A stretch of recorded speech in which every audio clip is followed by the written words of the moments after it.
Révolution digitale, épisode 20. Hey, this is John Lee Dumas of EO Fire, and you're listening to Révolution digitale with François Lambert. Each week, François brings you global business leaders sharing the secrets of their success in French. Francophone entrepreneurs, this is for you. Prepare to ignite. Bienvenue sur Révolution digitale, le podcast des nouveaux entrepreneurs. Get the top tips from leading global entrepreneurs in French. Chaque semaine, nous parlons avec des entrepreneurs qui ont réussi et partageons leur expérience avec vous. Join the entrepreneur revolution now and get ready to succeed. Et laissez-vous inspirer avec votre hôte, François-Paul Lambert.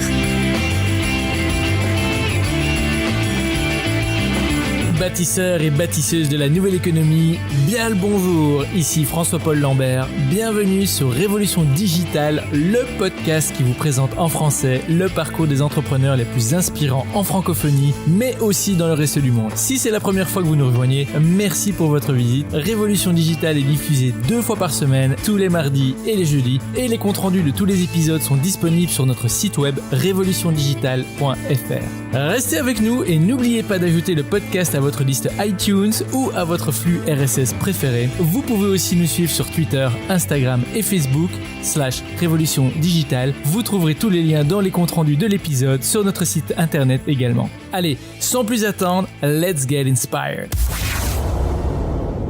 Notre invité d'aujourd'hui est souvent comparé à une tornade entrepreneuriale. Arrivée d'Haïti au Québec en 2005, elle étudie à HEC Montréal car elle sait depuis toujours qu'elle sera entrepreneur. Dès 2011, elle crée Model, une plateforme dédiée au leadership et à la réussite au féminin qui lui vaut le prestigieux titre de meilleur blog business au Canada. En 2012, elle lance Coloré Design, une entreprise d'accessoires de mode et de décoration produits localement, puis Marché Coloré, un nouveau concept de boutique réunissant des pièces de créateurs. Généreuse et engagée, elle est lauréate en 2016 du prix Femmes de mérite de la Fondation Y des femmes. Elle s'implique notamment auprès des jeunes chambres de commerce et de Compagnie F, l'entrepreneuriat féminin, dont elle assure la présidence. Tribu Digital, je suis ravi de recevoir aujourd'hui Déborah Cherenfant. Déborah, bonjour.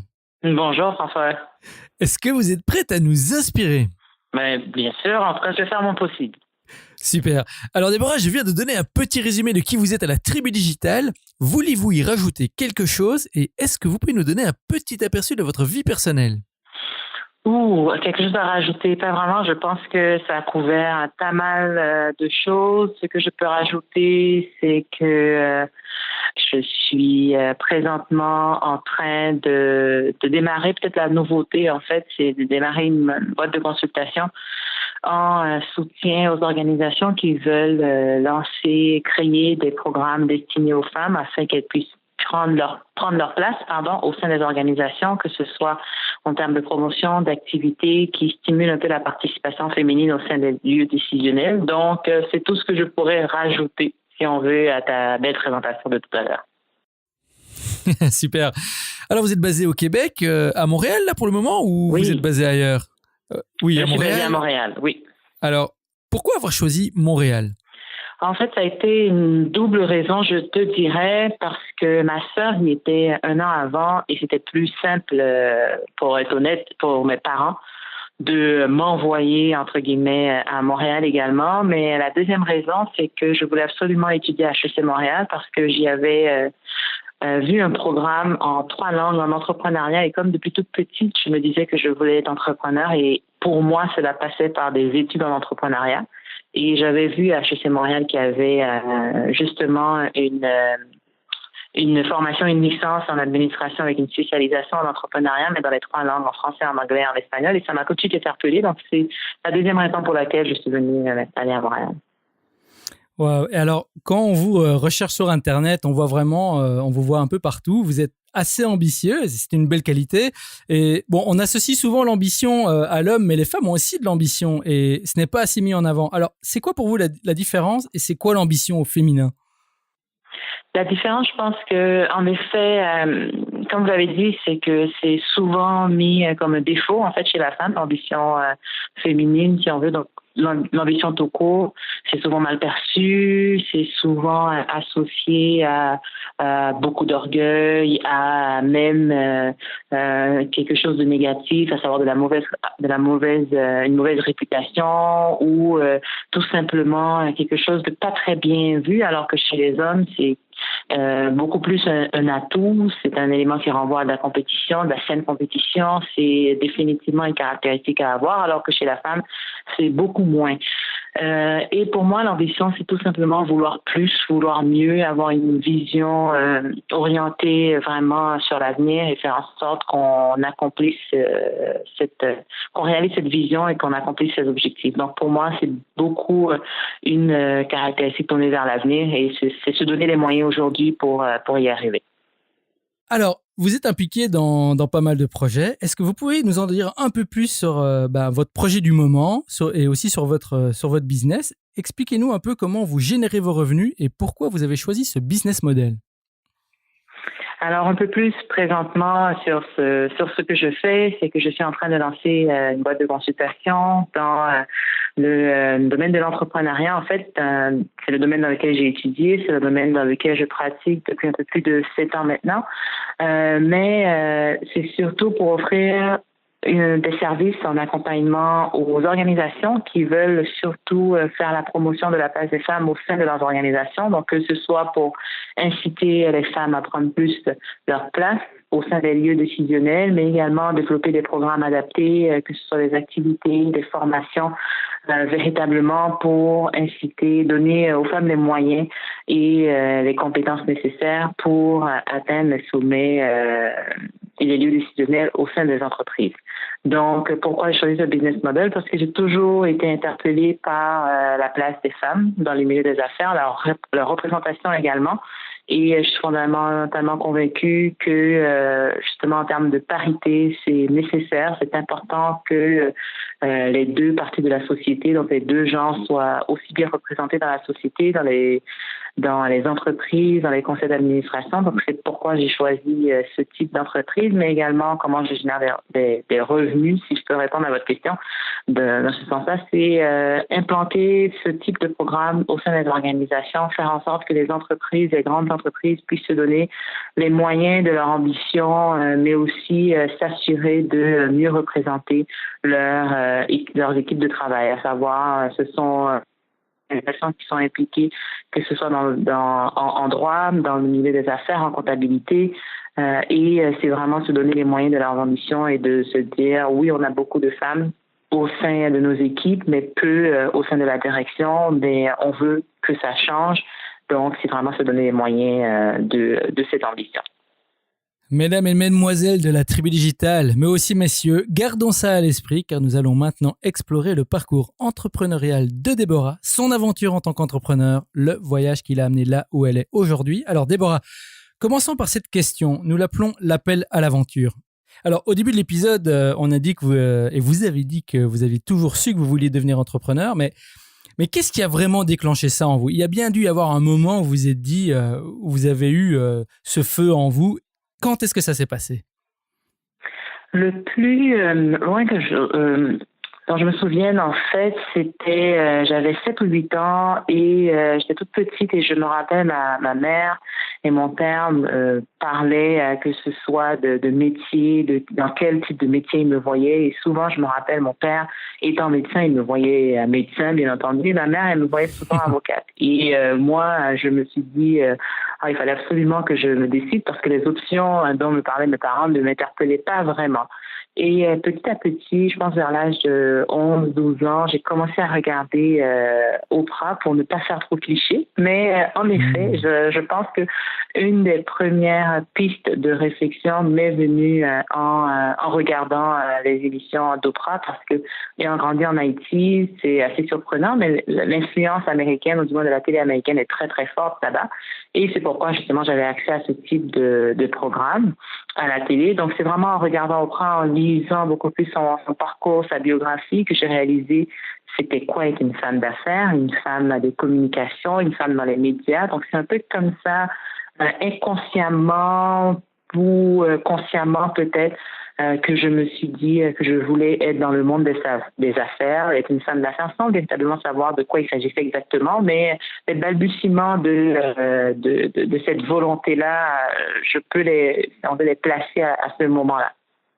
Wow. Alors Déborah, vous avez littéralement pris votre destinée en main très tôt et bon, vous êtes une femme d'affaires, vous êtes une entrepreneur. Être entrepreneur, c'est une belle carrière, c'est une carrière, on peut le dire, je pense, mais c'est aussi un parcours qui est difficile et il n'y a pas que des moments positifs, il y a aussi des difficultés et on parle souvent de l'échec chez les entrepreneurs. Et dans certaines cultures, vous avez parlé de Prague qui est américaine et chez les Américains, l'échec est vu comme un vecteur de la réussite. Alors, parlez-nous un peu maintenant peut-être de votre pire moment en tant qu'entrepreneur. Racontez-nous ce moment. Le pire moment, en fait, je ne sais pas si c'est le pire parce que je pense que ça me prendrait encore un peu plus de recul, mais un des pires, je dirais, c'est la première fois qu'on se fait copier, qu'on sent la concurrence arriver et qu'on se voit que ce soit copier le business model ou tout simplement qu'on voit, par exemple, moi je suis dans le domaine de la mode, les 4 dernières années, j'ai été dans le domaine de la mode et c'est un domaine, comme vous le savez certainement, très compétitif. Donc, à partir du moment où on a de la production locale, où on essaie de contrôler véritablement du design à la production jusqu'à la vente au client final, on essaie tant bien que mal de contrôler tous ces aspects-là pour éviter ce type de situation, mais on n'est jamais à l'abri. Et je dirais qu'un des pires moments, ça a été quand on m'a littéralement volé, piqué plusieurs des modèles de ma collection. Et ça a été localement, parce que très souvent on entend que c'est à l'international, en Asie, on s'est fait copier nos modèles et on n'a aucun contrôle. Mais moi, ce qui a été pire, c'est que c'était des gens très proches de moi, pas que je ne connaissais personnellement, mais à savoir au Québec, à Montréal, donc des gens que je côtoyais et que je pouvais croiser rapidement. Donc ça a été un des moments les plus durs et j'en parlais, je fais beaucoup partie de groupes de co-développement, de rencontres de femmes ou d'hommes entrepreneurs et on s'en parlait et ça a été un moment de vérité pour plusieurs personnes de ce premier constat quand on se fait copier, comment on réagit. Et moi, pourquoi je le classe parmi un des pires moments, c'est parce que ça m'a pris 3 à 6 mois pour me relever et décider encore de poursuivre parce que ça a été un véritable choc en fait et une tristesse. Et alors Déborah, que s'est-il passé ensuite? Quand est-ce que les choses ont alors basculé en votre faveur? Est-ce qu'il y a eu un moment? Est-ce que vous avez pris des mesures par rapport à ça? Et quelles sont les actions qui ont contribué à inverser ou à contrecarrer cette situation? Alors, ce qui m'a beaucoup aidé, ou du moins ce qui a permis de renverser la vapeur, c'était mes pires moments, si on veut. C'était une invitation de présenter une collection au musée du textile du Québec. Donc, ça a été pour moi une confirmation, une reconnaissance que je n'ai pas été chercher, mais qui est venue véritablement sans crier gare, avec grande surprise. Donc, le musée m'a invité à présenter une collection sur les imprimés, puisque la matière première ou la matière que j'utilise pour mes créations, c'est beaucoup des imprimés dits africains, mais qui sont conçus directement sur place là-bas, en Afrique de l'Ouest principalement, et de pouvoir faire une exposition sur des imprimés avec ma ligne, avec ma collection, ça a été pour moi une confirmation. Alors, Déborah, si vous pouviez résumer là ou les leçons clés que vous avez retirées de cette expérience, quelles seraient-elles? Je veux dire en quelques mots, que pensez-vous que la tribu digitale doit retenir comme leçon de votre expérience? Que être un des premiers, c'est toujours bien, mais surtout continuer le travail, à savoir ne pas se laisser abattre et continuer à aller de l'avant avec ce en quoi on croit et avec véritablement sa particularité, son originalité. Tribu digitale, gardez votre originalité, ne vous laissez pas abattre. Super Déborah, nous sommes maintenant arrivés à la partie des questions flash. Alors ici, je vous pose une série de questions en rafale et vous me répondez en allant à l'essentiel. Est-ce que vous êtes prête? Oui. Alors, quelle est votre définition du succès? Être heureuse. À quoi ressemble votre journée type? Rocambolesque. De 5 heures du matin à minuit, tout peut se passer et tout se passe véritablement. Si vous deviez recommander un livre pratique, quel serait-il et pourquoi? Un livre pratique, je ne sais pas s'il est pratique, mais pour moi, il m'a aidé, c'est Ambitious. C'est un livre qui m'a beaucoup aidé à définir l'ambition au féminin et surtout à ne pas avoir honte de ce mot. Quels outils ou applis, productivité ou autres, utilisez-vous régulièrement? Présentement, je suis à fond sur Slack. Qu'est-ce qui vous inspire ou vous passionne en ce moment? En ce moment, je dirais les arts, l'art contemporain, principalement l'art contemporain africain. Et la dernière question, c'est la question Back in Time, ma préférée. Imaginons que vous ayez l'opportunité de remonter le temps et vous vous retrouvez face à votre vous de 18 ans. Vous n'avez que 5 minutes avant que le portail temporel ne vous ramène au présent. Avec l'expérience que vous avez maintenant, que vous diriez-vous d'un point de vue pratique? Quel plan ou conseil précis donneriez-vous à votre jeune alter ego pour réussir et qui n'implique pas d'acheter des billets de loto, des paris sportifs ou d'investir en bourse? Ce que je dirais à moi-même à 18 ans maintenant, c'est de choisir un métier et un métier qui me permet de toujours aller plus loin, à savoir ce qu'on nous dit souvent, nos parents, mais qu'on ne veut jamais écouter, être avocat, médecin, ingénieur, c'est important parce que ça me permet toujours de retomber sur nos pieds quand ça va mal. Donc, je dirais à une jeune moi-même de 18 ans de faire des études en droit, probablement, ou en génie, avant de lancer mon entreprise. Tribu Digital, instruisez-vous, choisissez un métier pour vous former. Vous serez encore plus prêt ensuite pour lancer une entreprise. Déborah, merci. Nous sommes maintenant arrivés à la fin de l'épisode. Merci d'avoir partagé généreusement toutes ces informations avec nous. Tribu Digital, j'espère que vous avez bien pris note. Je sais qu'il y en a parmi vous qui hésitent encore à se lancer et j'espère que l'aventure de Déborah vous inspirera à faire le grand saut. Alors Déborah, pour le mot de la fin, que diriez-vous à nos auditeurs de la Tribu Digital qui hésitent encore à se lancer en tant qu'entrepreneur ou qui se sentent bloqués? Si vous aviez un seul conseil à leur donner, quel serait-il? Y aller petit à petit. Faites des tests. Testez avec votre entourage, la famille et y aller vraiment petit à petit. Des fois, on a peur parce que ça a l'air gros. Mais le plus important, c'est de commencer petit en faisant des mini-tests. Moi, c'est ce qui m'a aidé et c'est ce qui m'aide encore à lancer des projets. Tribu Digital, allez-y petit à petit, faites des mini-tests, mais n'abandonnez pas. Déborah, vraiment merci, ce fut un plaisir et un honneur de vous avoir parmi nous aujourd'hui. Alors avant de nous quitter, dites-nous comment rester en contact avec vous sur les réseaux sociaux ou ailleurs. Et si vous avez une annonce à faire, la Tribu Digital vous écoute. Sur les réseaux sociaux, je suis sur Twitter, bien entendu, sous le mot d'utilisateur @model, MOTSDELLES. Sinon, vous pouvez également me suivre sous ma ligne d'accessoires de mode coloré MTL. Les annonces, mais présentement, je ne sais pas si tous les auditeurs seront interpellés, mais je travaille sur un très gros projet, donc j'espère que vous entendrez des échos de ça. C'est de développer, concevoir la stratégie pour l'entrepreneuriat féminin pour toute la ville de Montréal pour les 3 prochaines années. Donc, j'ai très hâte de vous dévoiler tout ça ou du moins les résultats dans les 3 prochaines semaines. Nous avons hâte également. Tribu Digital, vous venez d'entendre Déborah, chère enfant, partager avec vous son expérience et ses conseils. C'est à vous de jouer maintenant. Rejoignez-nous sur révolutiondigitale.fr et tapez Déborah dans la barre de recherche. Vous aurez accès à sa page dédiée avec toutes les informations et les références dont nous avons parlé aujourd'hui. Et bien sûr, n'oubliez pas de visiter la page web de Déborah et d'aller la visiter et la suivre sur ses réseaux sociaux. Déborah, merci encore d'avoir partagé votre aventure avec la Tribu Digital. Au revoir et je vous retrouve en backstage. Merci.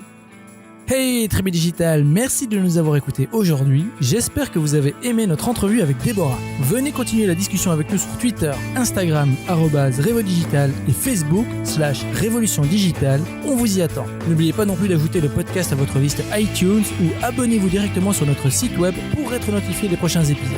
Vous êtes la Tribu Digital et souvenez-vous, tout semble toujours impossible jusqu'à ce que ce soit fait.